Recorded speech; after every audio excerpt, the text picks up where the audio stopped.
누가복음 14장 31절 32절인데 지난주에 이어서 지난주는 망대 건축의 비유였는데 오늘의 비유의 말씀은 전쟁 군사의 비유입니다. 자, 같은 내용을 가지고 있지만 그 결론도 다르고 또 예수님의 비유의 말씀의 핵심 부분도 다릅니다. 그래서 우리가 본문을 따로 31절, 32절을 따로 우리가 해석하면서 적용하려고 합니다. 31절, 32절을 제가 받들어 읽겠습니다. 또 어떤 임금이 다른 임금과 싸우러 갈 때 먼저 앉아 1만 명으로서 저 2만 명을 거느리고 오는 자를 대적할 수 있을까 헤아리지 아니하겠느냐. 만일 못할 터이면 그가 아직 멀리 있을 때에 사신을 보내어 화친을 청할지니라. 아멘. 망대 건축의 비유에서는 먼저 앉아 비용을 예산하고 비용이 야같이 확실히 될 것 같으면 그때 건축을 시작하라고 하는 말씀이었습니다. 그런데 오늘 본문의 말씀은 이미 전쟁에 나갔습니다. 전쟁에 나갔는데 막상 전쟁에 나가서 보니 자기는 1만 명이고 상대방은 2만 명이라는 것을 파악이 되었을 때 결국 그 전쟁을 중단하고 전쟁을 야같이 하지 말고 얼른 가서 화친을 야같이 평화조약을 맺고 싸우지 말라고 하는 말씀인데 이 앞에 있는 망대 건축의 비유는 아예 처음부터 계산해서 될 것 같지 않으면 하지 말라는 거고요. 이 두 번째 비유의 말씀은 하라는 내용이 들어가 있습니다. 뭘 하라고 하냐면 지금 32절이에요. 만일 못할 터이면 전쟁을 할 수 없을 것 같으면 그걸로 끝나서는 안 된다는 거예요. 그가 아직 멀리 있을 때 사신을 보내어 화친을 청할지니라. 이렇게 돼 있어요. 그러니 앞에 있는 비유의 말씀은 중단하면 끝입니다. 하지 않으면 처음부터 하지 않으면 돼요. 그런데 두 번째 이 비유의 말씀은 전쟁하지 않을래요. 그것 가지고는 안 되고 가서 화친을 청하라고 하는 지시사항이 있습니다.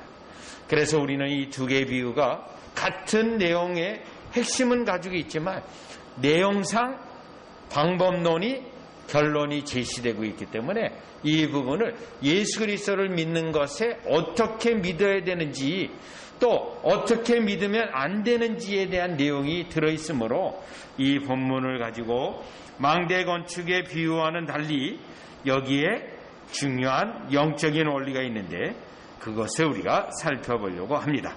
자, 그러면 첫 번째는 31절이에요. 또 어떤 임금이 다른 임금과 싸우러 갈 때 분명히 싸움을 시작한 임금이 있습니다. 싸움을 시작한 왕이 있습니다. 그리고요, 싸우러 갈 때에 벌써 싸움이 진행되어지고 나갔어요. 군대를 이끌고 싸움으로 나갔습니다.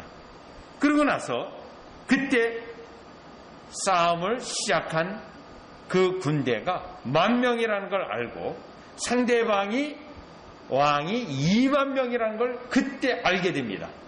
그래서 도무지 싸움이 불가능하니 중단하고 싸움에 나갔던 것을 포기하고 나간 임인 것을 포기하고 가서 화친을 보내어 평화조약을 맺으라고 하는 내용입니다. 그러면 첫 번째로 하시는 건 31절 첫 번째요.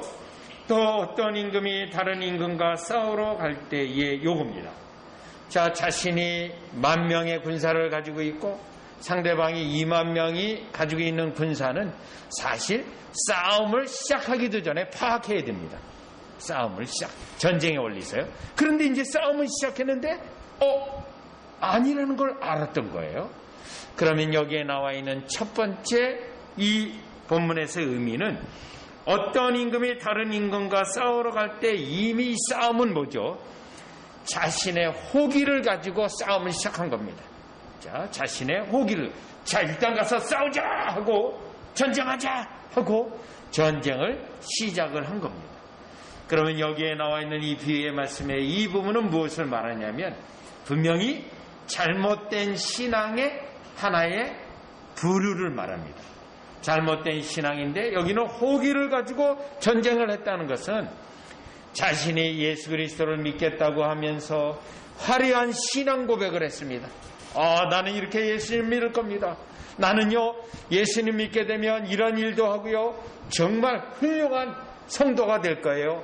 유명한 그러한 목사가 될 거예요. 이러한 호기 어린 마음으로 신앙생활, 이와 같이 교회 생활을 시작했다는 겁니다. 그렇다면 여기 어떤 임금이 전쟁을 시작했던 것은 자기가 전쟁을 하겠다는 것을 매우 널리 알리고 자기를 나타내고자 했던 건데, 결국 이러한 부분은 우리가 화려한 신앙 고백으로 신앙생활을 출발하는 자들이 여기에 해당되어집니다. 화려한 신앙 고백을 하고 자기가 예수 그리스도를 잘 믿을 것을 다른 사람에게 나타내고, 또 때때로는 요란스럽고 시끄럽고 많은 사람들에게 정말 떠들썩만한 주목을 받을 만한 그러한 모습으로 신앙생활을 출발했다는 겁니다. 여러분, 저는 과거에 상당히 좀 오래됐죠. 그 책 하나가 나왔어요. 여러분이 잘 알고 있는 야구 해설가인 하일성 씨예요. 그 하일성 씨가 신앙 간증집을 하나 냈어요. 신앙 간증집이요. 제가 그 책을 그래서 가지고 있어요. 꼭 가지고 있는데 이유가 있습니다. 왜 가지고 있냐면 그 신앙 간증에 자신이 이제 예수를 믿게 된 것에 대해 화려한 신앙 고백이 굉장히 많이 들어가 있어요. 그리고 책이 출판되었습니다. 그리고 책이 출판되자마자 한 달이 지났어요. 한 달이 지났는데 더 이상 예수님을 믿지 않겠다고 선언을 했어요. 왜 선언했냐면 예수님 믿는데 끊어야 될 게 너무 많다는 거예요. 네, 술을 끊어야 된다든가 또 담배를 끊어야 된다든가 그것 때문에 너무 불편해서 다시 이제는 내가 그걸로 돌아가겠다. 그것도 공공연하게 선언을 했어요. 그래서 제가 물어봤습니다. 그 책 몇 권 찍었냐? 2,000권 찍었다. 그게 어떻게 하냐? 그냥 쓰레기통에 쳐넣었대요. 왜요? 한 달 전에 나온 책인데 화려한 신앙 고백인데 세상으로 간 거 아니에요. 그것도 모자라서 결국 나중에는 자살까지 하지 않았습니까? 바로 이런 경우예요. 믿음도 없고 신앙도 없는데 많은 사람들에게 자기가 예수님을 믿는 것을 화려하게 나타내고 신앙을 고백하고 요란스럽게 이와 같이 신앙생활을 한 경우에 그러한 사람들은 결국 신앙의 길에서 떠나가게 되고 세상으로 돌아갈 수 있는 그러한 모습을 이 첫 번째 모습에서 우리에게 보여주고 있습니다. 여러분, 사도행전 5장에서는 아나니아와 삽비라라고 하는 인물이 나옵니다. 그 두 부부는 정말 의논을 해서 자기의 소유를 다 팔아 교회에 드리기로 하고 소유를 팔아 드렸습니다. 하나님께 드렸어요. 그런데 약속과는 달리 다 드린 것이 아니라 일부분은 남겨두고 드리지 않았습니다. 그런데 그 사건은 성령님을 속인 것 사건이 되어져서 그들이 그 거짓말 성령님을 속인 것으로 인하여 현장에서 죽게 됩니다. 어떻게 보면 여러분 가장 불행한 사람 중에 하나입니다. 그들이 교회에다가 바친다고 하고 바치지 않은 게 아닙니다. 드렸습니다. 하나님께 드렸습니다. 그러나 약속과 달리 했기 때문에 그들은 현장에서 죽고 말았는데, 그러면 그들이 교회 앞에서 재산을 팔고 드린다고 했을 때 그 모습은 무엇이었습니까? 흥분된 상태로 사람들 앞에 드러내기 위해서, 사람들 앞에 자기들의 믿음을 나타내기 위해서 이와 같이 위선적 마음을 가지고 했다가 도무지 감당이 안 되기 때문에 결국은 하나님을 속이는, 성령님을 속이는 것까지 가게 되었다는 것입니다. 자, 그래서 우리는 이 첫 번째 이 비유에서 화려한 신앙 고백과 많은 사람들 앞에 보이기 위한 신앙으로 시작하면 반드시 실패하게 돼 있다는 것을 이 본문은 비유는 알려주고 있는데요. 예수님은 이것에 대하여 바리새인들에게 특별히 이 부분에 대하여 경고하고 엄히 책망했는데 그들은 남들에게 보여주기 위한 신앙이었기 때문에 그랬습니다. 그래서 우리는 마태복음 6장 여러분 1절에서 4절로 가보면 우리의 신앙은 하나님이 보시는 것에 초점을 두고 여러분 사람을 의식하지 않는, 사람에게 외식하지 않고 사람에게 보여주기 위한 그러한 방식의 신앙생활을 해서는 안 된다는 걸 알 수 있습니다. 자, 마태복음 6장 1절에 보니까 사람에게 보이려고 요구해요. 그들 앞에서 너의 의를 행하지 않도록 주의하라. 그렇지 아니하면 하늘에 계신 너희 아버지께 상을 받지 못하느니라. 여러분들, 사람들의 눈치를 보고 사람들에게 인정을 받기 위해서 화려한 신앙의 모습으로 신앙생활한다면 결국에는 그렇게 끝까지 가지 못하기 때문에요. 결국은 중도에 포기한다는 거예요. 2절이요. 그러므로 구제할 때 외식하는 자가 사람에게 영광을 받으려고 회당과 거리에서 하는 것 같이 너희 앞에 나팔을 불지 말라. 진실로 너희에게 이르노니 그들은 자기 상을 이미 받았느니라. 여러분, 구제할 때 외식하는 겁니다. 또 사람에게 영광을 받는 겁니다. 그래서 여러분이 잘 아는 것처럼 3절이요. 너는 구제할 때 오른손이 하는 것을 왼손이 모르게 하여 내 구제함을 은밀하게 하라. 은밀한 중에 보시는 너희 아버지께서 갚으시리로다. 자, 이 예수님의 이 말씀은 오늘날 현대 사는 우리에게는 완전히 반대되는 겁니다. 지금 이 시대는 여러분 어떤 시대인지 아십니까? 나를 피하라고 광고하고 알려야 되는 그런 시대입니다. 이 시대는요. 나를 드러내고요. 그래서 때때로는 저에게도 말합니다. 이미 저가 가지고 있는 어떤 것들을 가지고 널리 광고를 해서 교회에 많은 사람들이 오게 하면 많이 올 텐데요. 이 방법을 얘기하는데요. 아닙니다. 여러분, 사람을 광고해서 이와 같이 많은 사람을 모이는 그러한 교회는 진정한 구원 백성이 일어날 수가 없어요. 여러분, 진정한 하나님의 은혜는 하나님의 말씀 때문에, 영생의 말씀 때문에 하나님의 교회에 오고 구원의 말씀 때문에, 생명 때문에 오는 것이지, 누가 인기가 있고 사람에게 나타나고 사람들 중심으로 한다면 오늘 이 누가복음 14장에 있는 것처럼 이와 같이 그는 화려한 외적 신앙 고백과 사람에게 보이는 신앙으로 하게 된다면 결국은 그는 중도에 포기하게 돼 있고 신앙의 믿음의 길에서 그리스도에게서 떠나가게 돼 있다는 것입니다. 따라서 우리의 신앙생활에서 피해야 될 것, 조심해야 될 것, 그것은 외식과 사람에게 영광을 구하는 그것을 피해야만 우리가 바른 신앙의 길에서 그 길로 연속성을 가지고 갈 수 있다라는 것입니다. 자, 그러면 다시요. 누가복음 14장으로 오셔서 두 번째 이 비유에서 깨달을 수 있는 것은, 자, 1만 명으로 2만 명, 요 숫자예요. 자, 그러면 지금 이 전쟁을 시작한 왕은 자신의 군사가 1만 명이라는 것, 그리고 상대방의 왕이 2만 명이라는 것을 안 시점이 전쟁을 시작하고 파악한 거예요. 전쟁을 시작하고 파악했습니다. 자, 그러면 이 1만 명으로서 2만 명을 모르는 상태에서 전쟁을 시작했다는 것은 한마디로 말한다면 자신의 능력을 파악하지 못한 겁니다. 자신의 능력을 파악하지 못했고 상대방이 어떠한 자라는 것도 파악을 못했어요. 그리고 자기는 전쟁하면 이길 수 있어. 그런 사람들의 외식, 사람들에게 나타나기 위해서 시작한 것처럼요. 자기 자신을 전혀 파악하지 못하고 무능도 파악하지 못하고 전쟁을 한 겁니다. 이 부분은 그 다음에 전쟁을 그만두고 빨리 가서 화친하라고 하는 명령이 있는데 그 본문하고 연결해 볼 때 이 본문은 무슨 의미를 가지고 있냐면 자기 행위로 구원받으려고 하는 이 유대인들, 바리새인들을 이 비유 말씀에서 보여주고 있습니다. 자기의 율법의 행위를 가지고 구원받으려고 하는 거예요.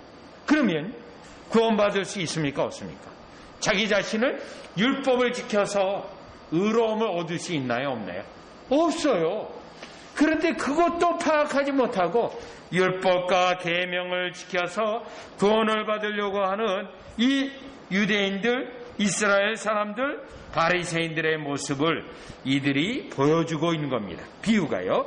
그래서 여러분 로마서 3장 20절에 가보시면 이 말씀을 보면 로마서 3장 20절 1만 명의 왕이 전쟁을 시작한 것은 내가 할 수 있다. 전쟁을 이길 수 있다.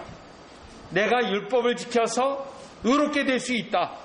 자, 이러한 마음의 영적인 자세를 가지고 신앙생활을 시작한 거예요. 자, 그런데 로마서 3장 20절에 보면 자, 그러므로 율법의 행위로 그의 앞에 의롭다 하심을 얻을 육체가 없나니 율법으로는 죄를 깨달음이라. 유대인들은 이거를 깨닫지 못한 거예요. 율법을 지켜서 의롭다 할 수 없는데 자기는 율법을 지켜서 의롭게 되려고 한다는 거예요. 그러면 이러한 사람들은 어떤 영적인 상태로 나아가게 되냐면요. 로마서 10장 3절이에요. 로마서 10장 3절이에요. 이들은 하나님의 의를 모르고 하나님 앞에 의롭게 되는 것은 율법을 지켜서 되는 것이 아니라는 거거든요. 그걸 몰라요. 그런데 율법을 지켜서 구원받으려고 해요. 그런 사람은 어떻게 나타나죠? 자기 의를 세우려고 하나님의 의에 복종하지 아니하였느니라. 이 로마서 10장 3절이 1만 명의 군사를 가지고 2만 명의 왕에게 대적하는 자의 모습이에요. 하나님의 구원의 방법이 있는데 그거는 거부하고 자기의 율법을 지켜 의롭게 되려고 하는 그 방법을 취했다는 거예요. 그러니 하나님의 의에 복종하지 않는 그들의 모습이 여기에 있는 겁니다. 그렇다면 여러분 이 말씀과 함께 결론이 뭐냐면요. 한 구절 더 보겠습니다. 여러분 중요한 구절이라서 제가 일일이 찾게 되는데 갈라디아서 2장 16절입니다. 지금 여기에 있는 1만 명의 군사를 가지고 2만 명의 왕을 치려고 하는데 자기의 능력도 몰라요. 자기가 율법을 지켜서 의롭게 될 수 없다는 걸 몰라요. 그리고 율법을 지켜서 의롭게 되려고 해요. 자, 그거에 대한 말씀이에요. 갈라디아서 2장 16절이에요. 사람이 의롭게 되는 것은 율법의 행위로 말미암이 아니요. 요거예요. 그런데요. 율법을 지켜서 의롭게 되려고 하는 거예요. 이게 10,000명 군사를 가지고 2만 명의 왕을 치려고 하는 어리석음이에요. 자, 그러면 어떻게 의롭게 되죠? 오직 예수 그리스도를 믿음으로 말미암는 줄 알므로 우리도 예수 그리스도를 믿나니. 요거예요. 그러면 1만 명 가지고 안 되니 어떻게 됩니까? 2만 명 안 되니 빨리 2만 명에게 가서 항복하는 수밖에 없어요. 항복하는 수밖에. 자, 그래서요. 그리스도를 믿음으로써 의롭다 함을 얻으려 함이라. 율법의 행위로서는 의롭다 함을 얻을 육체가 없느니라. 이 부분입니다. 그렇다면 여러분 누가복음 14장에 1만 명을 가지고 2만 명을 치려고 했던 이는 자신의 능력을 모르는 자예요. 자신의 영적인 무능을 모르는 자예요. 그리고요 외적인 종교 생활을 하면서 의로워지려고 하는 자입니다. 율법을 지켜면서 의로워지려고 해요. 교회에서 봉사활동을 통해서 의로워지려고 합니다. 그러면 어떻게 되죠? 교만하게 되는 거예요. 여러분 교만합니다. 그러니까 교만하니까 1만 명을 가지고 2만 명을 치려고 하는 거예요. 여러분 자기를 알고 자기의 영적인 상태를 알고 자기의 능력을 안다면 1만 명을 가지고 2만 명을 칠 생각을 못합니다. 그런데 여기 있는 자는 무모하게 그와 같은 일을 사실 시작했던 사람인데 이는 자신의 능력도 모르고 야같이 하나님의 구원의 방법을 거절을 하고 있는 그러한 교만한 자의 모습인데, 따라서 우리가 두 번째로 깨달을 수 있는 것은 예수 그리스도를 믿을 때 반드시 자신의 무능을 알아야 되고 자신의 무능을, 그래서 하나님의 방법을 빨리 가서 받아들일 수밖에 없다라는 내용이 오늘 비유의 말씀의 31절에서 말씀하고 있는 내용입니다. 자, 그럼 이제 세 번째요. 이 세 번째는 예수님이 비유의 말씀에서 결론을 주셨어요. 그러면 어떻게 되는가? 화려한 신앙 고백으로도 안 되고요.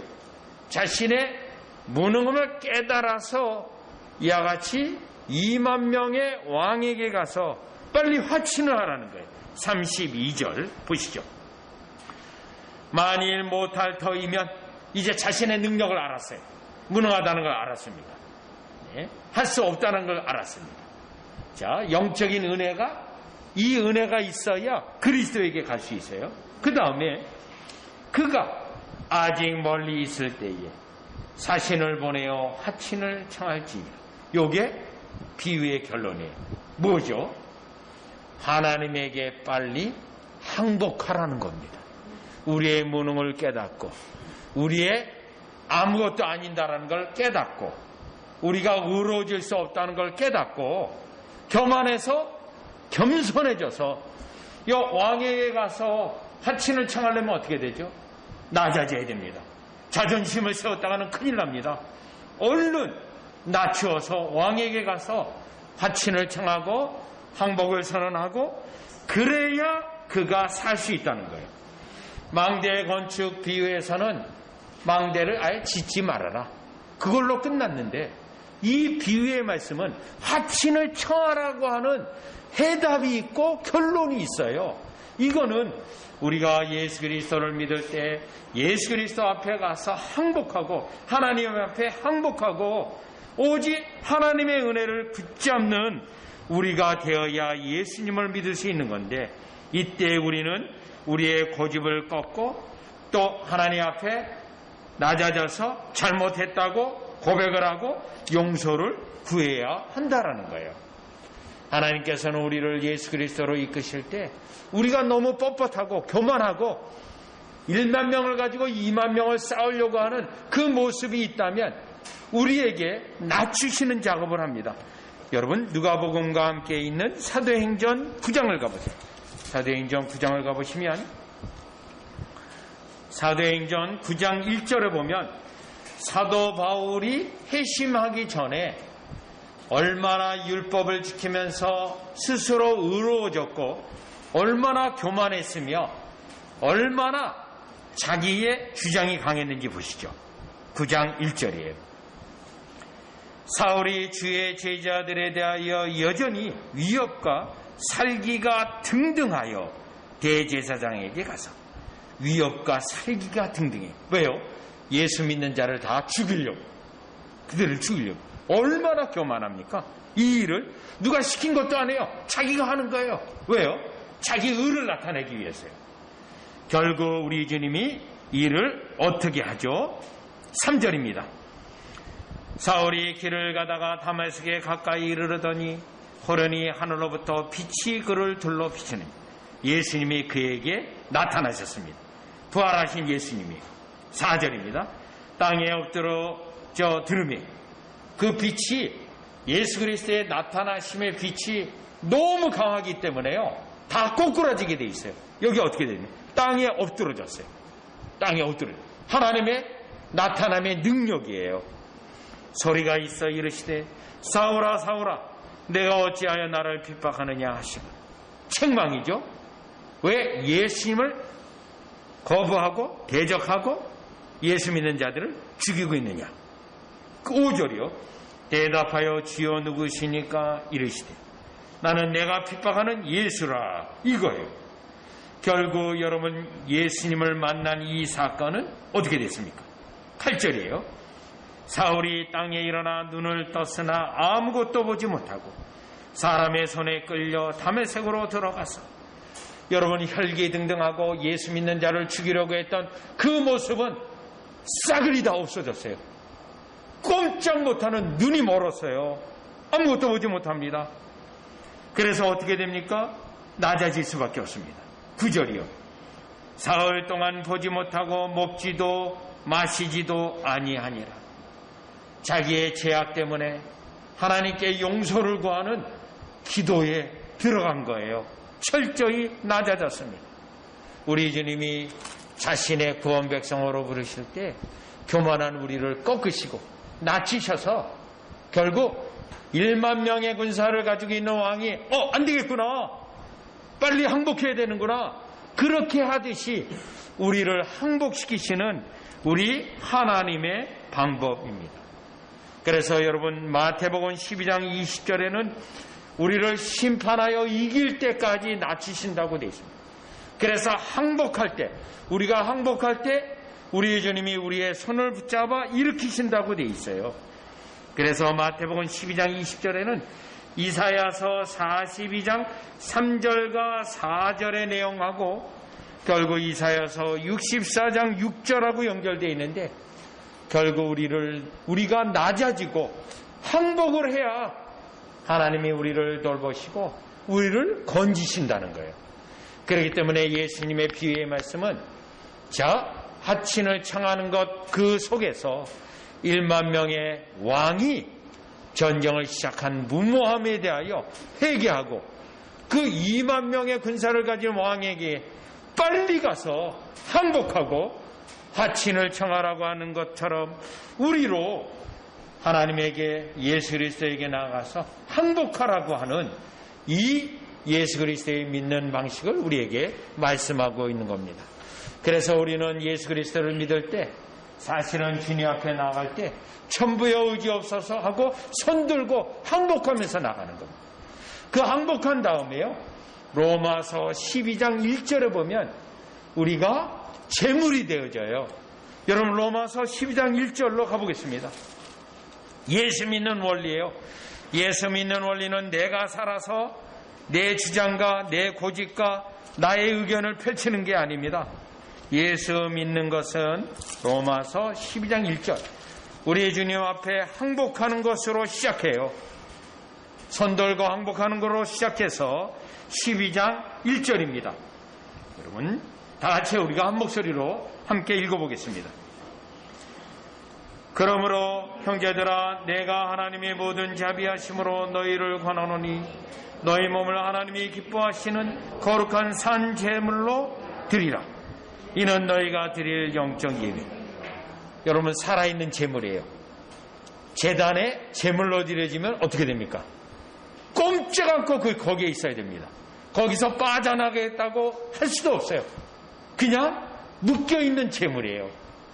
우리 주님 앞에 예수 그리스도를 믿을 때 항복하고 낮아지고, 그리고 그 다음에는 계속 살아있는 산제물로서 항복하여 살아가는 삶이 이와 같이 오늘 비유에서 1만 명의 군사를 가진 왕이 2만 명의 군사를 가진 왕에게 계속 항복하고 계속 손들고 그의 명령을 받들듯이 우리 예수 그리스도를 믿고 하나님을 따라가는 방식이 이 군사 숫자 비유에서 말씀하고 있는 내용입니다.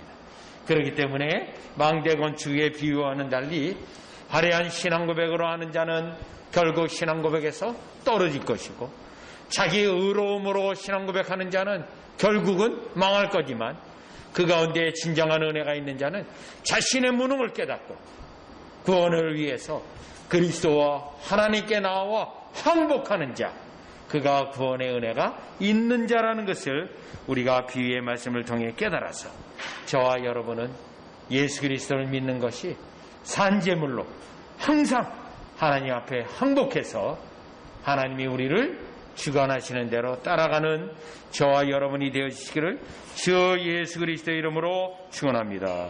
기도드리겠습니다.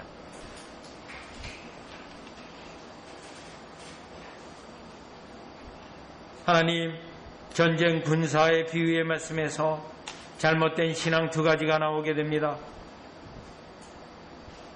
자신의 무모함으로, 때로는 자신이 드러내고 싶은 마음으로, 또 외식하는 심령으로 화려한 신앙 고백을 하고 사람들에게 보이기 위한 신앙으로 한 경우 반드시 망하게 되어 있다는 것을 깨닫게 해주시고, 자기 스스로의 능력을 신뢰하고 자신의 능력을 확신해서 행위로 의로워지려고 하는 자도 망한다는 것을 깨닫게 됩니다. 그러나 하나님 앞에 생명을 얻는 자, 구원을 얻는 자는 무능을 깨닫고 왕이신 예수님께 항복하고 우리의 구주이신 하나님께 항복하여 우리의 신앙생활 전체가 왕에게 항상 굴복하는 자가 되어져서 그 삶이 복되고 복된 삶이 있는데, 우리는 항상 항복하는 자로, 하나님께 굴복하는 자로 복되게 하여 주시옵소서. 예수님의 이름으로 기도드리옵나이다. 아멘.